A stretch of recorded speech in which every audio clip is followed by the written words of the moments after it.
Abrimos, señoras y señores, la mesa de En Perspectiva en este martes 24 de abril de 2018, que es mesa de análisis político. Están con nosotros Fernanda Boidi, buen día. Buenos días. Rafael Porcecansky, ¿cómo te va? Buen día para todos. Adolfo Fito Garcé. ¿Qué tal? Día. ¿Cómo andan? Hace tiempo que no andabas por estos lados. Es verdad, andaba por otras galaxias. Cada tanto Fito aparece. Y Federico Irazábal, ¿bien? Buen día. Así, a ti te habíamos visto hace poco, sí. A ti y a Fernanda. Sí, es cierto, y hablamos también hace poquito por teléfono. Ah, bueno, sí, además te escuchamos por teléfono. Verdad. Exacto. Bueno, vamos al primero de nuestros temas. La vicepresidenta de la República, Lucía Topolansky, se manifestó a favor de limitar los fueros parlamentarios en el sentido que propuso la semana pasada el fiscal de Corte, Jorge Díaz, y que también tuvo el apoyo del senador José Mujica. La idea, en realidad, ya contaba desde 2011 con el impulso del líder del sector Todos del Partido Nacional, Luis Lacalle Pou. Luego de conocerse la propuesta de Jorge Díaz de eliminar las trabas que tiene la justicia a la hora de acusar y sancionar a diputados y senadores, Topolansky recordó que la posibilidad de recortar los fueros exceptúa la parte de opinión. La opinión seguiría protegida. Y afirmó que, bueno, que le parece bien, que no le ve ningún drama a este debate. En varios casos han renunciado los fueros. Se ha dado eso. Hace poco alguien que Esquerra, que tuvo que ir, el diputado Esquerra, que tuvo de justicia, renunció a los fueros. Por supuesto que el mecanismo después es un trámite que se hace en la Cámara, ¿no? Que hay que votarlo, pero sí, hay disposición también de los legisladores a renunciar a los fueros. Hasta ahora en los casos que han concurrido se ha dado así, porque esto no incluye el caso de Sendí, porque cuando fue la justicia ya había renunciado. ¿Qué importancia le dan a este instrumento? Los fueros, bueno, y el recorte, el eventual recorte de los fueros, Fito. Sí. Mirá, a mí me parece bien que se discuta de esto, porque cambios institucionales seguramente va a haber que hacer, porque la problemática de la corrupción, todas estas denuncias dañan mucho la credibilidad del sistema de partidos, ¿no? De los representantes. Pero no creo que sea ese justamente el cambio que hay que hacer. Me parece que si tocan los fueros, tocan una pieza institucional demasiado delicada, que viene muy de lejos, obviamente viene, ¿no?, del derecho público español, que está en la Constitución uruguaya desde los primeros tiempos, de 1830, y creo que sacar los fueros, para resumir la idea, lo que haría sería ofrecer un incentivo extraordinario a la judicialización de la política. Es eso, ¿no? O sea, le ofreces a los partidos, en un contexto de competencia política siempre muy dura como hay en Uruguay, le ofreces el atajo más simple de todos para eliminar rivales. Haces circular noticias falsas, como se dice ahora, ¿no? Y favoreces que haya investigaciones judiciales y te sacás de arriba al político que querés desplazar. Me parece que no es por ahí que hay que combatir o que hay que innovar en términos institucionales. Mirá, salió con la plancha arriba, Fito. ¿Alguien que discrepe con él? Yo no discrepo. Tú no vas a discrepar. ¿Tú vas a discrepar? Yo puedo discrepar parcialmente con Fito, sí, porque la inmunidad parlamentaria en la región, yo estaba justo revisando algunos datos hoy, se da digamos, con dos formas. Una, como tenemos en Uruguay, donde sí se ampara y se protege el derecho de opinión, pero también durante el mandato o durante lo que dura el término legislativo están protegidos, salvo procedimientos especiales, los legisladores. Pero después hay países donde es un poco más leve la protección. Sí se siguen respetando y garantizando la libertad de opinión, incluso culminados los términos parlamentarios. Pero hay países de la región donde simplemente es esa la inmunidad que se protege. Uh-huh. Y sin lugar a dudas, es cierto el riesgo de la judicialización de la política, y en Uruguay hemos visto algunos enviones incipientes. Ahora, ¿qué es lo que vale más, en definitiva? Porque nosotros tenemos un sistema de justicia confiable bajo cualquier estándar, que funciona bien bajo los estándares internacionales. Mejorable, sin duda. No sé si es un tema plebiscitar, pero seguramente mandaría una señal muy positiva a la opinión pública respecto de que no están armados, acorazados y que son impunes. En el Barómetro de las Américas, justo estábamos charlando antes de comenzar la mesa afuera con Rafael sobre la sensación de impunidad que existe en las personas, que digamos la sensación de impunidad que le adjudican a los políticos. Y en el Barómetro de las Américas este año hizo una pregunta nueva, por primera vez, para medir percepción de corrupción, y preguntó ¿cuántos políticos corruptos cree que hay en su país? Una cosa así, ¿no? Entonces decía, bueno, ¿cree que son todos, más de la mitad, más o menos la mitad, menos de la mitad o ninguno? Bueno, los porcentajes de ninguno son 1 o 2% para todos los países. Y si bien Uruguay está entre los países donde hay menor corrupción percibida, tenés un 10% que te dice que todos. Y como un 30% más que dice más de la mitad. Y ahí vamos bajando. Entonces hay una sensación de que acá cualquiera hace lo que quiere, abonada por algunos hechos del pasado reciente. Y creo que, sin duda, discutir, pero incluso reducir la inmunidad sería una muy buena señal de que no cualquiera hace lo que quiere. Hay que pensar también en tenemos discusión. Con qué frecuencia se ha dado este escudarse en los fueros de parte de legisladores para evitar un procesamiento que trascendiera lo relacionado con la libertad de expresión y de opinión. Ahora en el audio justamente Lucía Topolansky mencionaba el caso del diputado Esquerra, que de alguna manera, si bien lo que se le puede criticar es que estiró un poco la decisión de no ampararse en los fueros, pero en definitiva tomó una decisión, por lo menos en la línea o en la sintonía en lo que tanto Topolansky como Mujica como Lacalle Pou están proponiendo para reformar la cuestión de los fueros. Pero realmente hemos tenido algunos casos donde sí ex políticos o políticos que han dejado sus cargos o que ya no están en ejercicio de la función han cometido algunos delitos y han sido procesados, pero de alguna manera eso se dio a posteriori de su participación política, ¿no? Episodios de pedido de desafuero, no recuerdo en la historia más reciente del Uruguay, pedidos de desafuero por cuestiones de delitos comunes. No tengo muy presentes. ¿Ha habido alguna renuncia previa al pedido de desafuero? Sí, ¿no? Ha habido renuncias, es decir, pero bueno, ahí el sistema o la institución funcionó. De alguna manera hace primar el sentido común, ¿no? Es decir, los fueros están precisamente para proteger la libertad de expresión y de opinión de los legisladores. Está mal aquel que piense que están para otras cosas y el que los utilice en ese sentido. Por suerte, y por ahora nuestro sistema está del lado bueno de la interpretación de los fueros y de alguna manera actúa como incentivo o como presión para que individuos como el caso de Sendicos, como algunos otros casos, el caso de Esquerra incluso, hayan optado por renunciar a esos fueros. Rafael. Hace algún tiempo un experto en temas de comercio internacional, Nicolás Albertoni, escribió un libro que se llama Instrucciones para no reinventar la rueda. Y a mí me parece que ese título aplica en este caso, porque noto muchas veces el ombliguismo uruguayo de proponer cosas sin saber bien lo que pasa en otros lugares. Me parece muy bueno que Fernanda, por ejemplo, traiga los casos de otros países, porque esta cuestión de los fueros tiene una larga historia, como dice Fito, en Uruguay, pero también tiene una larga comparabilidad, una gran comparabilidad con otros países. Entonces, me da la impresión de que, sobre todo de parte de los elencos políticos, a veces se actúa con ligereza, se propone rápido una medida y no se sabe cómo ha funcionado los fueros en perspectiva comparada, dónde ha ido bien, dónde le ha ido mal, cuáles son las fortalezas, cuáles son las debilidades. Creo que esto amerita realmente un análisis comparativo, internacional, fuerte, antes de proponer medidas ligeramente.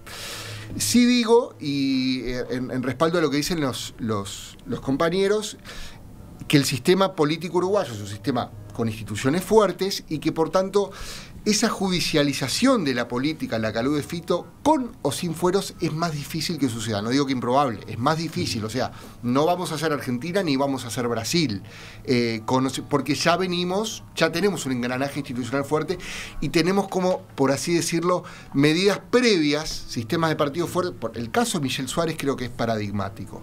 Es decir, no necesita llegar al tema de que no haya fueros para que la ex senadora, renuncie y la justicia, por lo tanto, intervenga como con cualquier mortal, por así decirlo. Ahora, ¿alguien considera probable que se vayan a tocar los fueros? Hay que hacer una reforma constitucional, hay que cambiar como mínimo el artículo 114 de la Constitución. Además, ¿van a hacer una reforma constitucional para esto? Creo que no, pero en todo caso la discusión es buena. ¿En qué sentido? Que revela que hay sensibilidad en los elencos políticos del país respecto a un tema que preocupa muchísimo a la opinión pública, como bien dice Fernández, como sabemos todos, ¿no? Entonces está bien que se discuta, está bien que los dirigentes políticos hablen de esto. Ahora, yo espero que lo hagan sabiendo que, bueno, que es en el fondo que no hay que ir por ahí, ¿no? Es un coletazo. Aunque parezca contradictorio lo que digo, ¿no? Está bien que hablen, aunque sepan que después no se puede hacer un cambio porque es una reforma constitucional y es extraordinariamente costoso. Ahí hay un riesgo, que es uno de los riesgos que viene asociado con la mayor presencia de algunos temas en la agenda o de la mayor transparencia. Vos ponés el tema en la agenda, eventualmente generás opinión o estados de opinión sobre eso y después termina no sucediendo nada, con lo cual otra vez se salieron con la suya, ¿no? Sí, hay un... Se salieron con la suya. ¿Quiénes se salieron con la suya? Para los ciudadanos más escépticos. Se pusieron de acuerdo entre ellos para no tocar esto. Exacto. Es así, el razonamiento es ese. Bueno, a ver, dice uno de nuestros oyentes, Gustavo, brillante Fito en esta primera aproximación al tema. Es tan lógico y evidente lo que dice que me genera dudas sobre el interés que tienen los legisladores que hacen esa propuesta de reducir los fueros. No, el interés es simplemente posicionarse de forma favorable ante la opinión pública, es muy claro. Exacto. Es decir, ¿quién le va a negar que es una medida simpática decir que los legisladores no tengan un privilegio que no tienen tampoco la ciudadanía? Por eso decía, de modo simple suena muy bien, pero luego por algo fue creado. Cuando uno quiere cambiar una ley, la primera pregunta que debe hacerse es decir, ¿por qué está esta ley en primer lugar? Si uno dice que es absurda, se cambia. Pero después viene la segunda pregunta, ¿por qué está esta ley en tantos países? Y ahí es donde tenemos que analizar. Me parece que los fueros tienen su razón de ser. ¿Son cambiables? Sí. ¿Son mejorables? Probablemente sí también. Pero creo que requiere un análisis y un hilado más fino.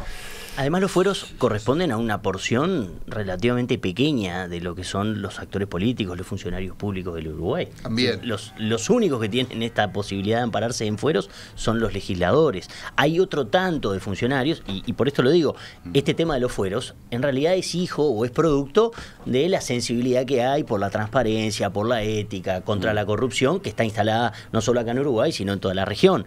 Esto creo que es una medida anticipatoria o de alguna manera, como bien decía Rafael, no sé si para quedar bien o para sintonizar tal vez con alguna de las expectativas del electorado y de la opinión pública, pero tal vez no sea la medida más importante a tomar. Tal vez haya que tomar medidas para fortalecer la transparencia, por ejemplo, para elevar las penas a delitos relacionados con la corrupción y con la conjunción de interés público y privado. Es decir, que evitar el tema. Lo de los fueros creo que es como la última instancia, ¿no? Y aparte aplica solamente a 130 Sí, es buena individuos. esa puntualización de Federico, ¿no? Fueros no tienen los ministros. Claro. Fueros no tienen los directores de entes autónomos, ¿no? Fueros no tienen, por supuesto, los funcionarios de carrera de los ministerios o de la administración central. Fueros solamente tienen los legisladores. 130 personas. 130. Yo de todas maneras creo que es una discusión que vale la pena. Por ejemplo, que los dirigentes políticos, algunos dirigentes políticos planteen eliminar los fueros parlamentarios, supongo yo, para sintonizar con la opinión pública, está bien. Lo que sorprende es de corte. Exactamente. Sí, digo, había una propuesta de la calle Pou de hace tiempo, pero ahora quien replanteó el asunto fue el fiscal de corte. Digamos, lo que me sorprende en esta discusión es el planteo del fiscal de corte, que sabe mucho más de derecho que yo, y por lo tanto habría que escuchar bien sus razones, ¿no? Y seguramente acá tienen que estar convocados en la discusión los constitucionalistas de este país, cuya opinión en este caso es imprescindible. Entonces, que la discusión se instale me parece fenómeno. Ahora, tenemos que ser extraordinariamente cuidadosos porque no porque lo hagan los países de la región, este asunto de limitar los fueros va a estar bien. Los países de la región son un desastre. Deberían ellos parecerse a nosotros y no nosotros parecernos a ellos. Es que la discusión no debería ser fueros sí, fueros no. La discusión debería ser cómo mejoramos la transparencia del sistema político y la rendición de cuentas de las personas que ocupan cargos de responsabilidad. Entonces, el fuero es simplemente un instrumento. Sí. Ahora, tú tenías alguna otra inquietud también, Fito, a propósito de la JUTEP. Claro, pues yo me voy a estampar una camiseta y voy a salir con una camiseta que diga JUTEP. Soy de la JUTEP. Soy de la JUTEP. Todos somos JUTEP. Claro. ¿Por qué? Claro, porque creo que ha jugado, en los últimos años, está jugando un papel creciente y espléndido. Los pronunciamientos de la JUTEP no son vinculantes, pero las investigaciones, los informes de JUTEP tienen un peso moral y un peso político extraordinario. Sí. Hay que fortalecer la JUTEP. Es por ese lado que hay que ir. ¿no? Hay que fortalecer el periodismo de investigación. El Tribunal de Cuentas. Todos los organismos de Contralor que andan en la vuelta, todo el sistema de Contralor hay que fortalecerlo. No hay que andar tocándolo fuera, ¿no? Ajá. Y pero, por ejemplo, con recientemente, la JUTEP. Claro, recientemente. Digo esto porque aparecieron. Se armó últimamente una polémica. Claro. Aclaremos. Tú te estás refiriendo a la última JUTEP, a la más reciente JUTEP, ¿no? A la de este periodo de gobierno, sí, que dio un giro. Se convirtió en un actor más activo, justamente, ¿no? Pero algunos dicen que se pasó de rosca, porque en sus últimas recomendaciones no está ateniéndose a la normativa vigente, no está invocando el artículo cual de la ley tal, o de la Constitución, o de los reglamentos, sino que está olfateando el estado de la opinión pública y haciendo recomendaciones, sugerencias, en función de una nueva sensibilidad, etcétera, etcétera. ¿Cómo ves ese aspecto? Yo lo veo extraordinariamente positivo. ¿Sí? Yo veo positivo. La acción de la JUTEP en estos años la veo muy positiva. Incluso con este último giro. Sí, bueno. Ahí no me animo a pronunciarme tan categóricamente, ¿no? En todo caso, creo que es de las cosas buenas que han pasado en la estructura institucional de este país, ¿no? Primero la instalación de la Junta Asesora en el año 98, ¿no? El presidente de la JUTEP, y el creciente protagonismo que está teniendo esta nueva JUTEP. Lo veo positivo, creo que aporta información y aporta elementos morales, de orden moral, para valorar la acción de los políticos. Fernanda sonríe mientras te escucha. ¿Por qué? Sonrío porque la verdad me acuerdo de las clases del Fito y hace unos cuantos años, no vamos a decir cuánto, y su pasión por ¿Fuiste alumna de Fito? Yo fui alumna de Fito. Bueno. Mirá los trapos al sol que están saliendo. Siempre fue extraordinaria, Fernanda. Era extraordinariamente estudiosa. No vamos a decir los años. No, pero esta pasión por el rey filósofo, si querés. Sí. La política debería ser algo más que la administración, y me parece que en definitiva eso es lo que estaba atrás de lo que estaba del argumento de Fito, esta idea de, bueno, deberíamos dar ciertas directrices, la política debería ser el ejemplo a seguir, deberían ser los mejores entre los iguales, los que gobiernan, y entonces deberían marcar ciertas pautas, y creo que en ese sentido comparto lo que dice acá el colega sobre digamos, la misión de la JUTEP. A ver, las propuestas de la JUTEP no son vinculantes, entonces cuanto más ruido hace, más chances de ser oída tiene, entonces capaz que por ahí hay una estrategia. El punto es que no se pase de rosca como le han criticado recientemente. Yo creo que ahí es un equilibrio muy delicado, porque cobrar al grito tampoco es, me parece, el rol de una junta de transparencia. Algunos han dicho, ¿están preocupados por la judicialización de la política? Bueno, hemos llegado a la jutepización de la política. Bueno, pero ahí no hay un móvil partidario. Se maneja con información la JUTEP, perdonadme. No, que tiene como este rol valorativo, ¿no? Es decir, desde la moral, porque por así decirlo, y desde la ética.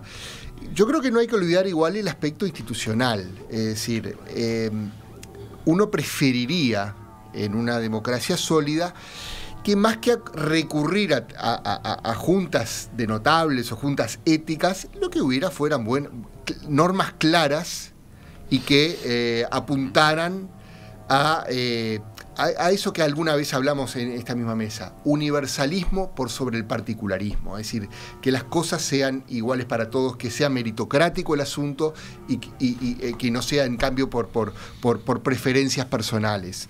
Y yo estoy hablando de asistentes de políticos, de todo tipo de cargos del Estado. Es decir, me parece que nos debemos un debate, estoy pensando quizá no tanto en los asuntos de la tarjeta corporativa, donde la JUTEP sí tiene algo que decir.